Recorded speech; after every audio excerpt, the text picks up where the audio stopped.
It's been a discussion for several years, and it's finally coming to fruition July 1st, 2024. The National Registry of Emergency Medical Technicians, the NREMT, is no longer requiring ALS psychomotor exams. That's right. No more psychomotor tests for paramedic or AMT students. No more ALS psychomotor exams. What once was a dreaded day is no more. Welcome to Profess EMS, the podcast dedicated to educating, training, mentoring, and inspiring EMS educators and providers alike. Whether you're looking to grow as an educator or prosper as a provider, sit back, open those neuro pathways, and let's get to it. Hey everybody, and welcome back to episode 3. This episode is brought to you by Master Your Medics. Outside of my role as education manager for Master Your Medics, I still work in the field as a provider and educator. And all these thoughts, ideals, and statements do not necessarily represent those of my affiliations. So let's get into the sunsetting of the National Registry psychomotor testing at the ALS level, which, as I said before, is the sunset. June 30th, 2024. So July 1 of this year, no more ALS psychomotor exams. To say this is a debatable topic is a complete understatement. Recently, I've been part of numerous discussions regarding this change, and some are jumping for joy and enthusiastically yelling, "Finally!" Both students and educators alike. And yet there are some that are readying their pitchforks and their torches and are out for vengeance.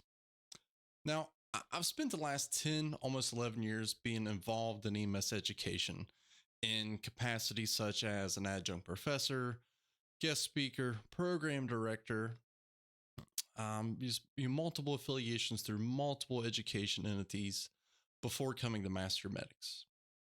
The progress that has been made in EMS education undoubtedly in the last decade has been amazing, and that is all thanks to standardization by accreditation. Yes, when I was a program director, accreditation was simply a pain, and in all honesty, at the beginning I didn't really see or understand the need or the requirements for it. But as time went on and began to kind of get a broader scope and a bigger understanding of what was happening instead of just single institution of really the broad picture of what was going on in EMS education, it made a lot more sense.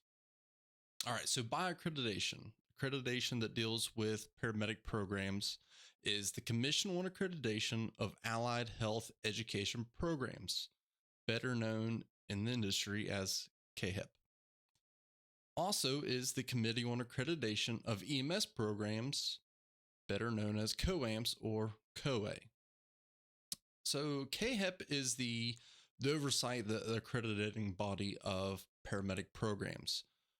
COAMPS, their job is to provide services to programs to obtain and sustain that CAHEP accreditation, which is required by the NREMT to obtain your certification.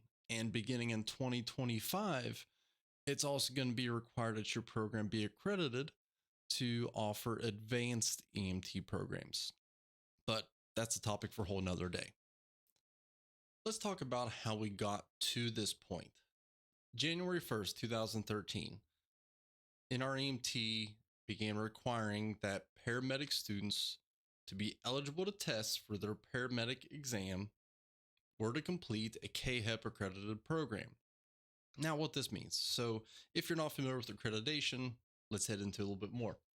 So that accreditation holds essentially the feet of the program to the proverbial fire, that the program must meet certain benchmarks and just can't, offer a program with terrible pass rates without really any type of standardization or really any other major oversight.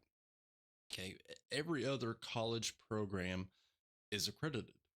So, an overall college has their own accreditation, and then multiple other programs within that college have their own accreditation.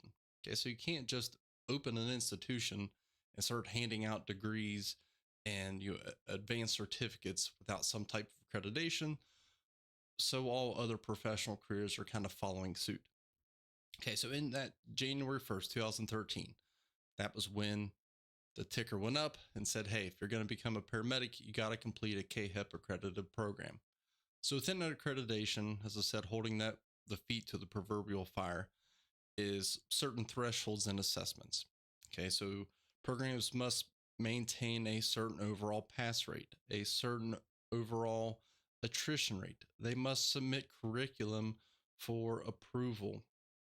They must have plans and documents in place of how they're going to track all their competencies, how many competencies are required, such as how many medications a student has to give, how many interventions they must do, how many patient contacts. Every little nook and cranny of what a paramedic student is required to do is checked off and approved by accreditation. So everything that a paramedic student is going to do is overseen and approved by that accrediting body of KHEP. Another thing is formerly known as Appendix G, which has later become the Student Minimum Competency Matrix. That is the evaluation of those psychomotor skills and throughout their progressions. Okay, so that measures how many psychomotor evaluations they must perform, how many must be performed and evaluated by peers, by instructors, by medical directors, by lead instructors, which also to be a lead instructor, you must be approved by the accrediting body as well. Okay, so that Appendix G, the Student Minimum Competency Matrix, that's really come into play to say, hey, here's all those competencies you need to do. Where traditionally paramedics were tested on, there was an IV station, an airway station, a medication administration station, all these little single competencies were separate evaluations at the end of the program. But what accreditation was requiring was to see that there was a progression of those competencies going through, that the programs were tracking, even success rates of those, such as, first attempt success rates of IVs, of intubations, whether that was done in high fidelity simulation or whether that's, it can be done on a live patient or vice versa. Okay, so all of these skills are required to be tracked throughout the program and evaluated by accreditation approved lead instructors. Okay, so and to be that lead instructor, you have to have submit proof of your education, all your certificates, all your accolades for them to be able to say, yes, you are deemed a lead instructor of this program and you can do X amount of things. Okay, and it also puts into place an extensive involvement by the medical director of the program. Just like agencies have their own medical director, each education program must have a medical director, and that medical director is responsible for oversight and approval of the overall curriculum and the competencies and what's relatable to their local regions and areas and whatnot. And they have to go and evaluate the high stakes exams. So there's an extensive checks and balance system that's been put in place by accreditation. So now we're going to fast forward to January 1st, 2017. So 4 years later, after the initial accreditation requirement went into place, they saw that accreditation and National Registry and all the other entities involved saw how the competencies were being tracked and how they were being done, and they were seeing progression of the students. So they decided to change the overall psychomotor test that was required at the end for National Registry certification. It went away from all these standalone traditional stations of, IV skills, medication administration, intubation, supraglottic airway, backboarding, random BLS skills, all those little single intricate stations, and put it into one large-scale scenario-based psychomotor exam called the out-of-hospital scenario. That is a 20-minute scenario to where the student has a paramedic partner, and They have a live or a moulage patient, and they must go through everything from receiving a dispatch to going through, all assessments, all interventions, and, having IV arms or mannequins and really doing the skills, not just talking through, like legitimately running an entire scenario, going from dispatch to handoff reports, radioing reports, everything, a full scenario done over a span of 20 minutes. So that kind of encompass all those little single skills were now put into one scenario to apply everything. Some of the traditional stations were kept, including trauma, the static and dynamic cardiology stations, and the oral stations. Okay, then we move on to the infamous COVID era. Okay, so within this period, since a lot of the programs we couldn't be face to face, it faced a lot of hurdles for a lot of programs. And throughout the middle of COVID is when I was still working as a program director. And that meant our students couldn't come to class. We're having to do things virtual. Accreditation was doing things of how we still had to do competencies, but how those could be tracked. So students were able to do clinical things, create, online engaged environments, and a variety of things to test certain competencies.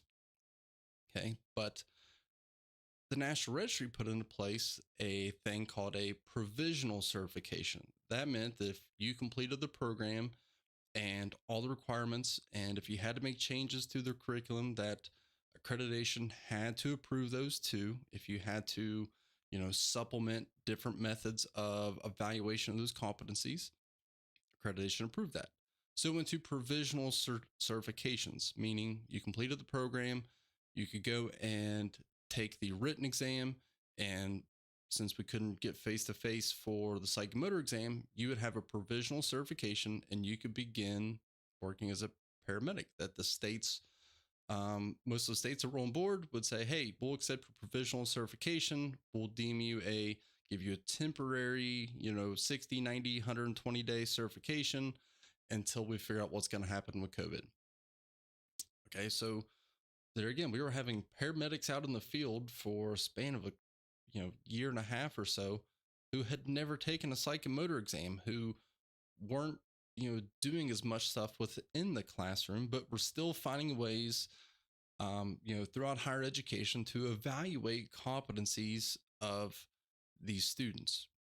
Okay, so breaking down what psychomotor pass rates meant without these changes. Okay, so in 2014, generally with the first year, it was evaluated for psychomotor testing under accreditation. National average, 94%. The next year, 95%.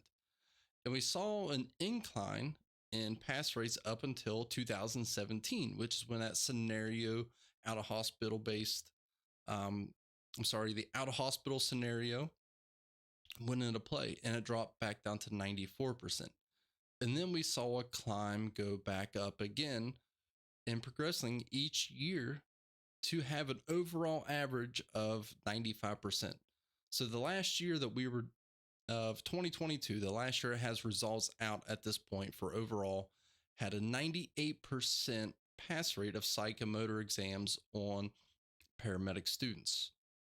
So obviously it's seeing that the psychomotor evaluations, the competencies being done within the program were working, because once they got to their evaluation points, 98% of the time they were passing. And that's of those standard scenarios, again, of the out of hospital scenario with the trauma, the cardiac stations, and those oral stations.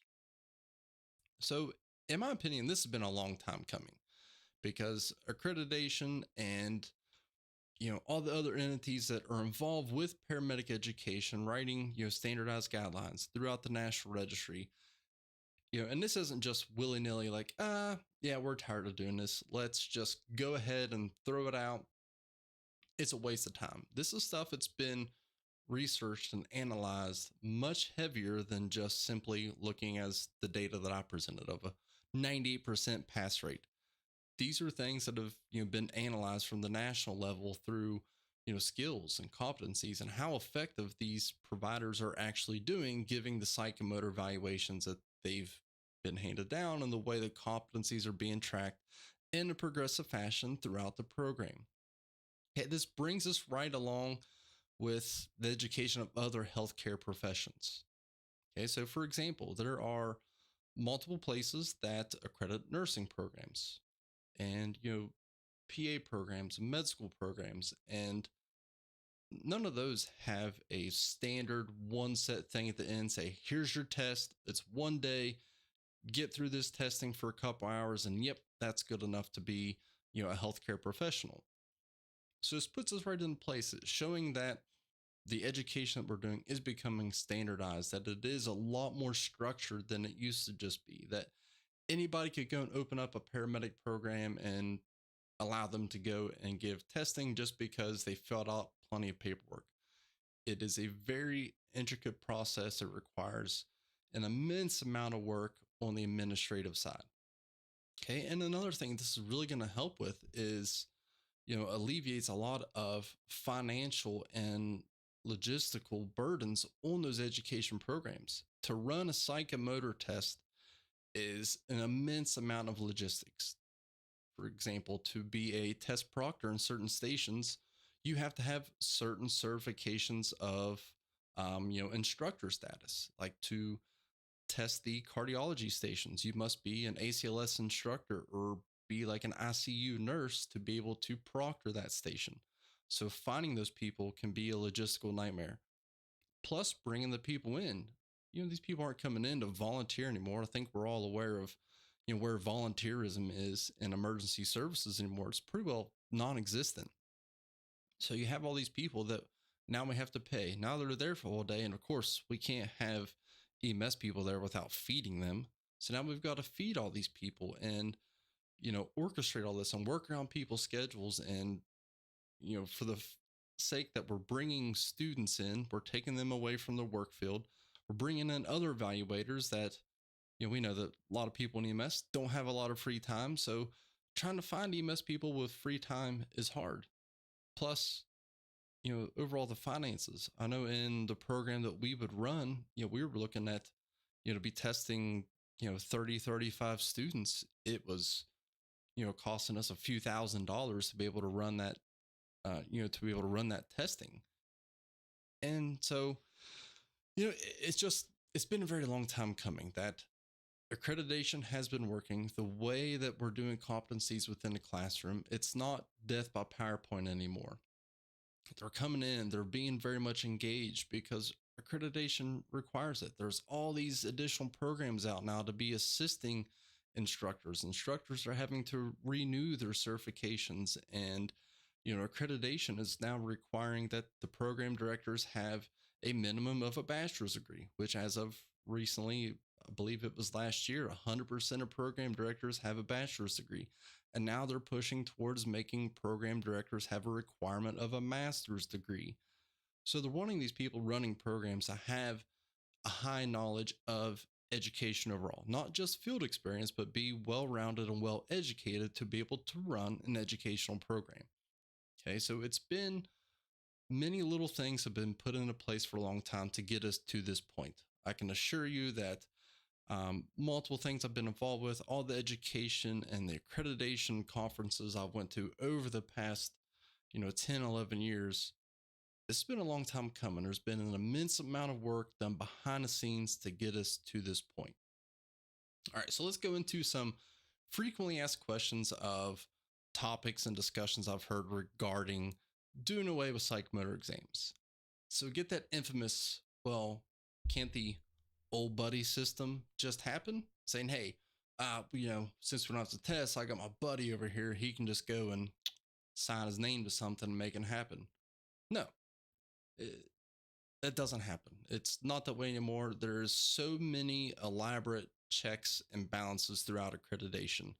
There's the paramedic portfolio where each student has to have all their own things separate. And those, audits from accreditation can happen at any time. If a file's out of sorts and accreditation finds out that this process has been pencil whipped for people, or there is no proof or documentation or tracking of all these things, guess what? There's going to be no more program there. Becoming a paramedic without testing skills? No. As I elaborated before, there is the student minimum competency matrix showing that, hey, there's all these competencies that students need to be evaluated on far more in depth than what the psychomotor testing was evaluated. We're talking, skills and tracking on every age group, how many contacts of each age group that you would need, different types of evaluations. So, how many dysrhythmias that you saw, how many, acute coronary syndromes, how many unresponsive patients, overdoses, way more things than what in the past we were being evaluated on. Simply put, you could run a program, we day back to the early 2000s, and not to go against anybody listening to this who became a paramedic and before accreditation was a thing, still very much a legitimate paramedic, but you can probably imagine the type of paperwork you're seeing students having to bring to the clinical sites now to be filled out, the type of evaluations, the type of feedback you have to give to them. If you're involved with any of the local programs, having to go to their advisory committee meetings, having to do their preceptor training, it's very much more in depth than it once was.